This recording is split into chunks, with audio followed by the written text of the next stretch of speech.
stray. A simple world where love would bloom in every corner of the living room. Oh, the golden thread, it ties us tight through black and white into the light. A real love, it's always there. Classic moments beyond compare.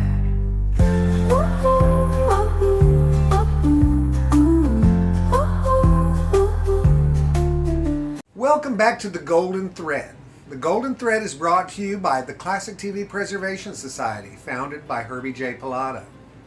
Today we're stepping into the pilot episode of The Wonder Years, a show that begins with memory, not just nostalgia, but reflection. A grown man looking back at the year 1968, a year the world remembers for war, protest, assassination, upheaval, a year that felt like the ground was shifting beneath everyone's feet.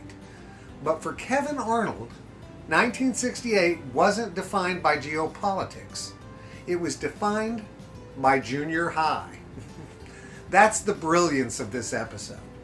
It reminds us that history may roar in the headlines, but childhood trembles in quieter ways. And this pilot is filled with poignant messages. There's the bus stop scene that moment when Winnie Cooper appears, not as the familiar girl from childhood, but as something new, something mysterious, something that marks the end of innocence.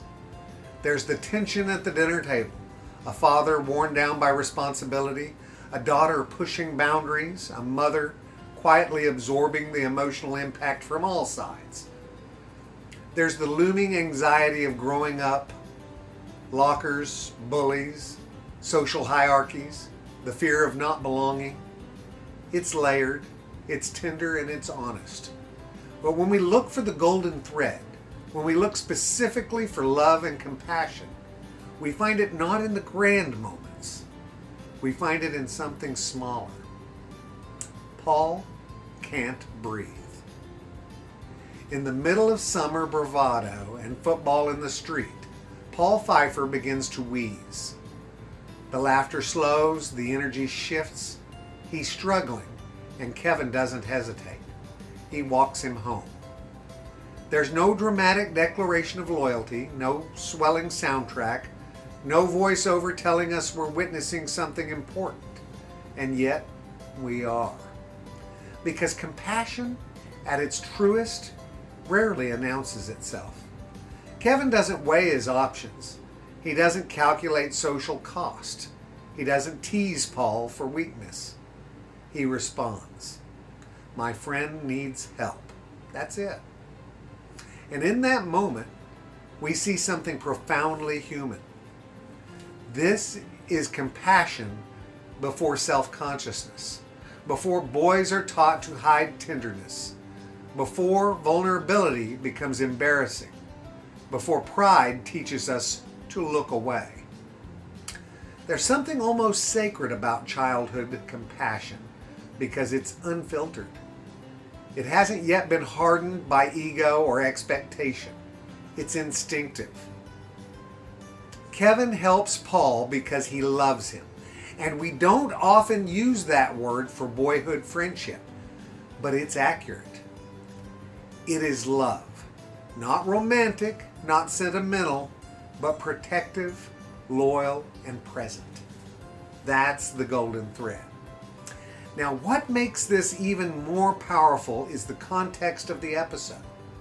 The entire pilot is about transition, about the uneasy passage from childhood into adolescence, the last summer before everything changes, the bus that arrives not just to transport students, but to usher them into a new identity. Growing up is frightening. Not because of what we gain, but because of what we lose. We lose simplicity. We lose innocence. We lose the ease of saying exactly what we feel. And yet, in this story about losing childhood, we see something else. We see the foundation of empathy being formed. because compassion isn't something we suddenly acquire in adulthood. It begins here, in moments like this, in carrying your friend home, in sitting beside him looking at class schedules, both pretending not to be afraid. There's another layer to this that makes it especially moving. Every character in this episode is navigating fear. Kevin fears junior high. Paul fears not fitting in. Winnie is navigating her own transformation. Karen fears being controlled. Jack fears losing authority. Norma fears the family fracturing under tension. Even the country itself fears what lies ahead. Fear is everywhere. But love is present too. Norma's steadying hand on Jack's shoulder at the dinner table. Jack's imperfect but unwavering presence. Karen's quiet plea to be understood. Kevin's awkward but sincere loyalty. The episode doesn't give us perfect people. It gives us human ones. And that's where compassion lives, guys. Not in perfection, but in effort. Kevin doesn't solve Paul's asthma. He doesn't stop junior high from coming, and he doesn't fix the world. He simply walks beside his friend. And there's something beautifully instructive about that. We live in a culture that often equates love with dramatic gestures, big speeches, sweeping declarations, and heroic rescues. But this episode reminds us that love often looks like proximity. It looks like staying. It looks like noticing. It looks like slowing down when someone is struggling.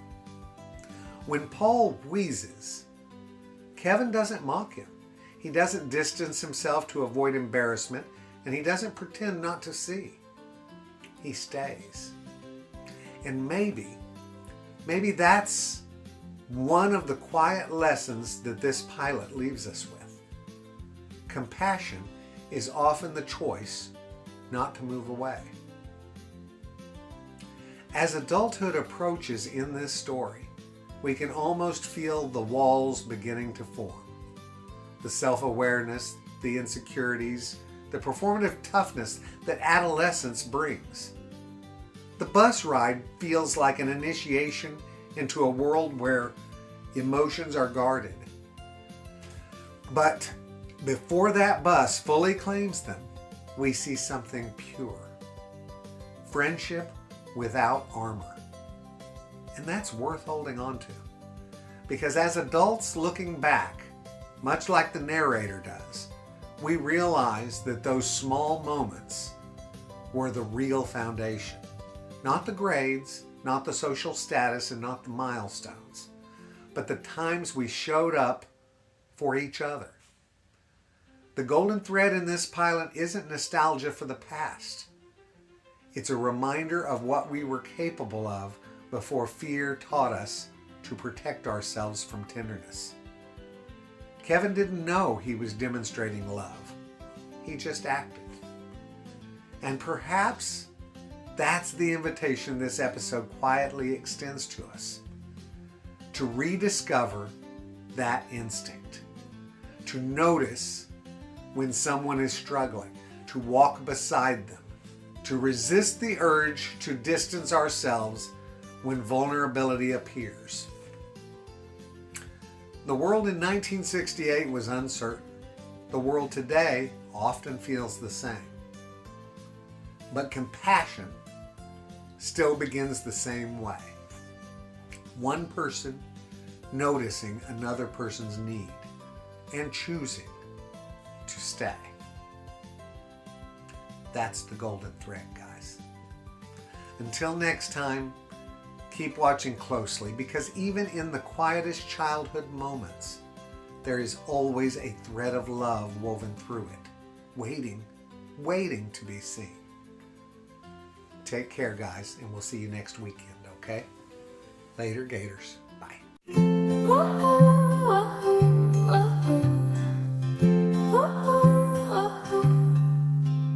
Walking down the lanes of yesterday, where laughter echoes hearts don't stray.